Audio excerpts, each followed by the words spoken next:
생생하게 상생하며 YTN 라디오 생생경제. 안녕하세요. YTN 라디오 생생경제 김혜민입니다. 국내 판매 1위 토종 보톡스가 퇴출됐습니다. 메디톡스가 생산한 의약품인데요. 미간주름 개선 등 미용 성형 시술에 주로 사용된 물건입니다. 식약처에 따르면 메디톡스는 2012년부터 15년까지 생산 과정에서 허가받지 않은 원액을 사용했습니다. 허가는 A원액으로 받은 뒤에 실제로는 B원액을 쓴 거죠. 이 과정에서 서류도 조작됐고요. 다행히 식약처는 안전성에는 큰 어려움이 없을 것이다 라고 이야기하고 있습니다. 하지만 원액을 속인 거니 이건 크게 잘못한 일이죠. 살면서 누구에게 해를 끼치지 않았으니까 괜찮아 라면서 나도 속이고 남도 속이면서 자신의 일을 하는 사람들이 있어요. 아무리 안전성에 문제가 없다 하더라도 가장 중요한 원료를 속이면 안 되는 것처럼 지금 인생에 문제가 생기지 않는다고 해서 가장 중요한 양심을 속이면 안 된다는 것, 그리고 과정을 속이면 안 된다는 것 잊지 말아야 되겠습니다. 2020년 6월 18일 YTN 라디오 생생경제 지금 시작합니다. 쉬운 경제, 살아있는 경제, 우리 집 경제 이야기 YTN 라디오 생생경제. 오늘 가장 뜨거운 경제 뉴스를 제일 생생하게 전해드리는 시간입니다. 억장이 무너진다. 개성공단 기업인들이 어제 기자회견을 열고 한 말인데요. 북한의 남북공동연락사무소 폭파에 대해 깊은 우려와 유감을 나타냈습니다. 유창선 개성공단 기업협회 부회장 전화 연결돼 있습니다.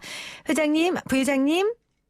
네, 안녕하세요. 네, 저는 차마 안녕하세요라는 인사를 건넬 수 없어서 네, 부회장님 부르기만 했는데 마음이 많이 어려우시죠? 지금 기업인들 어떤 심정이세요? 저희 사실 처음 소식 듣고서는 네. 이거 가짜 뉴스인 줄 알았어요. 하도 요즘 가짜 뉴스가 돌아다니니까 믿고 싶지 않은 일이 벌어졌기 때문에 너무 침통한 마음으로 받고 저희는 오로지 재개할 날만 기다리고 있다가 이런 일을 겪고 나니까 진짜 억장이 무너집니다. 그러게요. 무너지는 장면 저도 봤는데 막 가슴이 벌렁거리고 손이 떨리고 저도 그러더라고요. 차마 두 눈 뜨고 그 장면 보시지 못할 만큼 마음이 떨리셨을 것 같아요. 그렇습니다. 저 사실 그거 보고 나서 밤 한 잠 못 자고 어제 우리 비상대책회의에서 회의를 했는데 모두들 침통한 마음으로 아주 괴롭게 봤습니다. 정말 우리 모두 상상도 하지 못했던 일을 북한이 지금 벌이고 있는데 일단은 개성공단 기업협회 비상대책위원회에서 파악하시기로 이 개성공단 내 개별 기업의 피해가 지금 접수된 건 아직 없는 거죠? 현재 상황을 모르는 거잖아요. 예, 그렇습니다. 다만 이제 남북연락사무소 옆에 지원재단이 15층짜리 건물인데 거기 있는 유리가 전부 다 떨어지는 걸 봐서 그 주변에 있던 기업들은 간접적으로 좀 피해가 있지 않을까. 근데 확인을 해보지 못하니까 그렇죠. 정말 안타깝습니다. 그 주변의 기업 대표하고 혹시 이야기를 좀 나눠보셨습니까, 회장님? 예, 나눠봤지만 다 진짜 갑갑해합니다. 얼마나 답답하실까요? 불안하기도 하고요. 그렇습니다. 자, 개성공단 기업협회에 지금 등록된 기업들, 입주 기업들이 어느 정도고 재산이 지금 어느 정도 됩니까? 저희가 124개 기업이 지금 등록돼 있고 영업 기업이 한 70개 정도 있습니다. 그리고 이 기업들이 약 9,500억 정도 투자를 했고 또 이번 일 겪으면서 한 5천억 정도 이상의 손실에서 저희들이 유무형 평가를 해보니까 한 1조 5천억 정도의 손실이 생겼습니다. 이 1조 5천억 원 손실은 개성공단이 지금 멈췄기 때문에 난 손실인 거죠? 예, 그렇습니다. 이번에 폭발 때문이 아니라요? 예. 네. 124개의 영업기업이 있고 9,500억 원을 투자했다라고 얘기하고 계십니다. 4개의 기업과 또 이제 한 70여 개의 영업기업이 있습니다. 네. 예. 코로나19로 지금 사실 모든 기업이 어려운 상황 가운데 개성공단 입주 기업들은 더 하지 않겠습니까? 상황들이 지금 어떻습니까?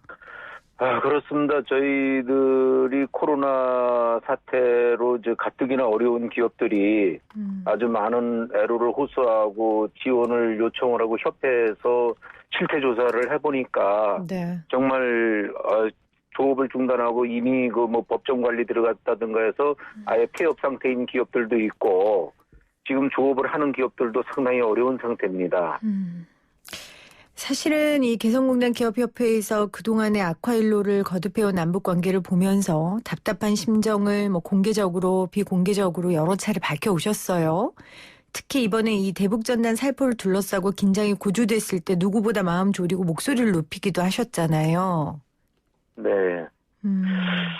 저희들이 정말 안타까웠던 거는 이 대북 전단지에 대해서 우리가 생각하는 것보다 북쪽은 그 지도자의 존엄을 훼손한다라면서 아주 알레르기 반응을 하는데 네. 이렇게 분쟁이 생길 수 있는 거는 우리가 조금 노력으로 지금 소 잃고 오양간 고치는 식으로 뒷북을 치는데 미리 막을 수도 있지 않았을까 이런 부분들이 많이 좀 안타깝습니다. 사실 문재인 정부 들어와서 가장 본인들이 잘했다라고 이야기하는 부분이 남북 관계였고 그래서 그동안 많이 힘들어했던 개성공단 기업인들이 희망을 가졌던 것도 사실이잖아요. 예, 그렇습니다. 근데 원래 우리 희망 고문이라고 기대가 크면 그만큼 실망도 크고 그만큼 마음의 어려움이 더 큰 법인데 이번 정부의 이 대북 대응 이런 것들을 지금 이 시점에선 좀 어떻게 평가하고 싶으세요? 저희들이 정말 그 실망이 컸던 거는 우리 그 문재인 대통령께서는 후보자 시절부터 개성공단에 여러 번 방문하셔서 지금 많이 그 우리 기업들을 협회에 와서 위로도 해주시고 또 이렇게 당선되시고 나서는 하여간 적극적으로 재개를 위해서 도움을 주시겠다. 그래서 사실 그 문재인 정부 들어와서는 우리는 금방 곧 재개되는 줄 알았었어요. 근데 이렇게 해서 또 역사적인 어떤 남북 정상회담이라든가 북미 회담이라든가 이런 게 있을 때마다 이제 열린다. 그러다가 또 다시 또 분쟁이 생기고 이래서 계속 희망 고문을 당하다 보니까 이제는 기대보다는 실망이 너무 커갖고 현 정부에서 왜 이렇게 그 시기를 놓쳤을까 좀 더 과감하게 미국을 설득을 해서라도 개성공단을 재개했으면 얼마나 좋았을까 하는 그런 안타까움들이 좀 많습니다. 정치적인 여러 가지 고려해야 할 상황들이 분명히 있지만 조금 더 우리가 주체적으로 미국의 눈치를 보지 않고 이 개성공단 재개라도 했었으면 좋았겠다. 이제 이런 말씀이신데 그런데 지금 트럼프 미국 대통령은 북한이 비상하고 특별한 위협이라는 표현을 쓰면서 대북 제재와 관련한 행정명령을 연장하는 조치를 취했단 말이에요. 네. 앞으로 더 어려워질 것 같은데 개성공단 입주 기업들이 뭐 대책이라고 할까요? 뭐 세우신 게 좀 있으십니까? 저희들의 대책은 한 가지입니다. 오로지 개성공단을 재개를 위해서 포기하지 말자. 네. 어떤 상황에서든지 대부분 사람들은 좀 오해를 많이 합니다. 이 상황에도 왜 개성공단을 들어가려고 그러냐 라고 하는데 입장을 바꿔놓고 북한은 왜 이 시점에 폭발을 시켰을까? 또는 미국은 왜 이런 부분들에 대해서 개성공단에 대해서 계속 그 반대를 하고 있을까? 그만큼 개성공단은 중요하다는 의미입니다. 네. 오히려 중요성을 우리가 제일 간과하고 있지 않나. 그런 측면에서 당사자인 우리가 개성공단에 대해서 포기한다든가 어떤 이런 것은 있을 수 없는 일이고 어떤 형태에서든지 저희 개성공단 기업협회는 재개를 위해서 최선을 다하고 있습니다. 제가 알기로도 이 개성공단 입주 기업 분들을 대표하는 분들이 미국도 가서 뭐 의논도 하셨고 설득도 하신 걸로 알고요. 그 전에 뭐 정부와 물밑 작업들을 통해서 많은 이야기들을 전달하셨을 텐데 가장 지금 정부에 원하는 게 있다면 어떤 게 있으세요? 결자 해지죠. 왜냐하면은 개성공단이 이미 뭐 핵이 없을 때 시작한 것도 아니고 핵이 있는 상태에서 그런 어려움을 충분히 감안하면서 미국과 동의를 해서 또는 북한이 투자 보장을 해서 개성공단에 민간인이 투자를 한 네. 그런 지역이었습니다. 이거는 정치적인 목적이 아니라 순수 민간 남북 경제 협력의 산실이었고 또 그곳에서 북한 주민의 민생을 위한 우리가 북한 핵을 만드는 데다가 자금을 제공해 준 게 아니라 북한 주민의 민생을 위한 인도적 지원 사업이었는데 이런 부분들에 대해서 비핵화가 되기 전까지는 절대 불가하다. 또 미국 의회라든가 국무부라든가 재무부라든가 여러 곳에서 오로지 비핵화 이전에는 불가하다는 정치적 분쟁이 있는데 사실 원래의 자리로 되돌려서 개성공단이 돌아가면서 또 이번에 이 일을 겪으면서 얼마만큼 만약에 군부대가 들어온다. 그렇게 됐을 때는 다시 냉전 시대로 들어가는 그 위험 시대가 되는데 우리 민족이 얼마나 지금 불안한 상태에서 그 서울에서 60km밖에 안 되는 그런 지역에 거기에 많은 군사시설이 들어와서 우리 서울을 노리고 있다. 그렇게 됐을 때는 국민들이 얼마나 불안하겠습니까? 이걸 완충했던 개성공단의 가치를 우리는 잃어버리고 있는 겁니다. 네.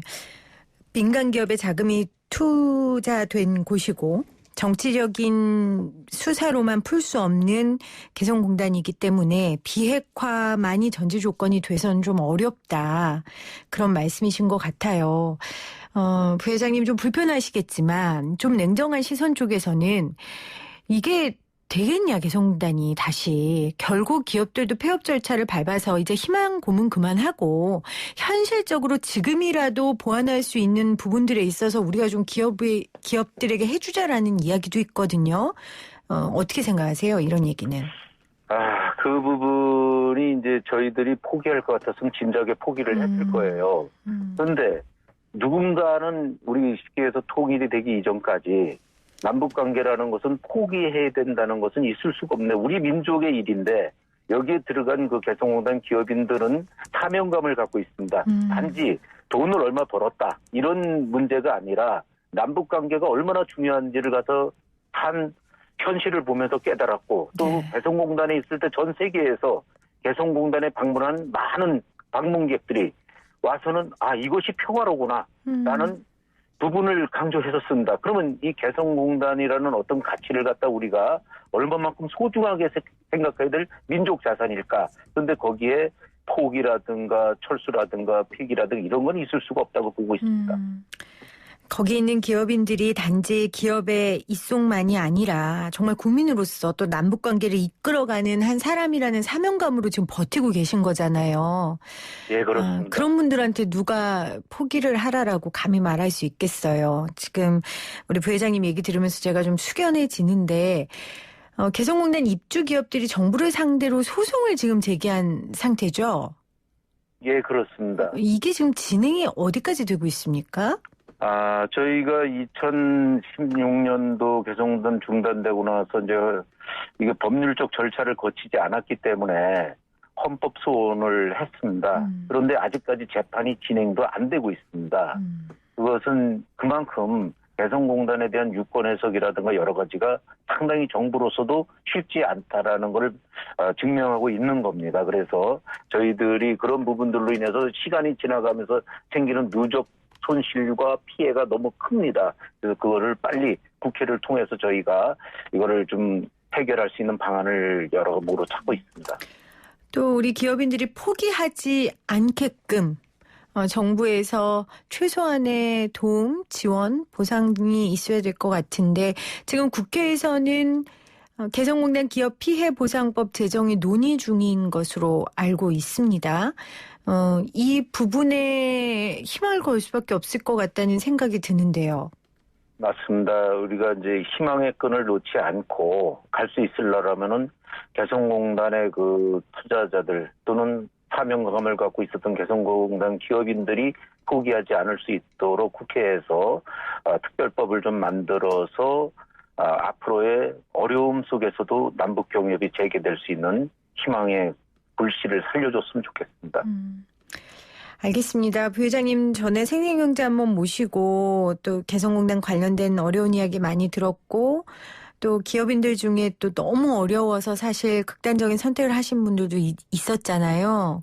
네. 사실 굉장히 걱정되고 좀 마음이 어렵습니다. 서로서로 좀 격려하시고 희망의 끈을 놓지 않으셨으면 좋겠습니다. 네, 감사합니다. 네. 개성공단 기업협회 유창성 부회장과 관련된 이야기 나눠봤습니다. 부회장님 고맙습니다. 예, 감사합니다.